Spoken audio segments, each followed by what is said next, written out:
لازم يكون معاك 7 حاجات. اولا شهاده التخرج بتاعتك مترجمه، مفيش اكسبايري ديت للترجمه، فبالتالي هات الشهاده خليها مترجمه وخليها معاك.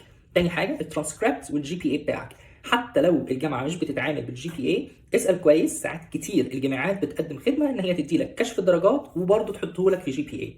تالت حاجه جهز لامتحان اللغه، ما تدخلش امتحان اللغه، امتحان اللغه مكلف، الشهاده بتاعته بتبقى صالحه لمده سنتين، لو انت ما لحقتش تقدم خلال مده الصلاحيه ساعتها الشهاده دي مش هيبقى لها قيمه، فخليك جاهز للامتحان. واول ما تحدد المنحه بتاعتك او الماجستير اللي بتقدم عليه ساعتها ادخل الامتحان علشان تكون الشهاده بتاعتك سريعه.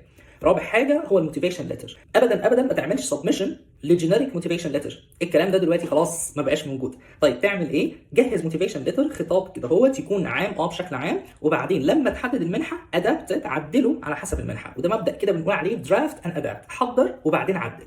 خامس حاجه هم الريفرنس، ما تسالش البروفيسورز عندك او مديرينك يدوا لك خطاب توصيه عام، برضه ده مش بينفع، ولكن جهزهم نفسيا، قول لهم والله انا دلوقتي او خلال الشهرين الجايين هقدم على منح، رجاء تدوني خطابات توصيه، موافقين؟ قالوا لك موافقين، ساعتها حط الايميل بتاعهم في اي ابلكيشن بتملاه او خد منهم خطابات التوصيه على حسب المنحه اللي انت بتقدم عليها.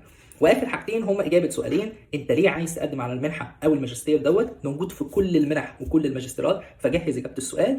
واخر حاجه ايه هي خطتك المستقبليه، المفروض دي ما تتغيرش من مكان للتاني، وبرده موجوده في كل الابلكيشنز وكل المنح.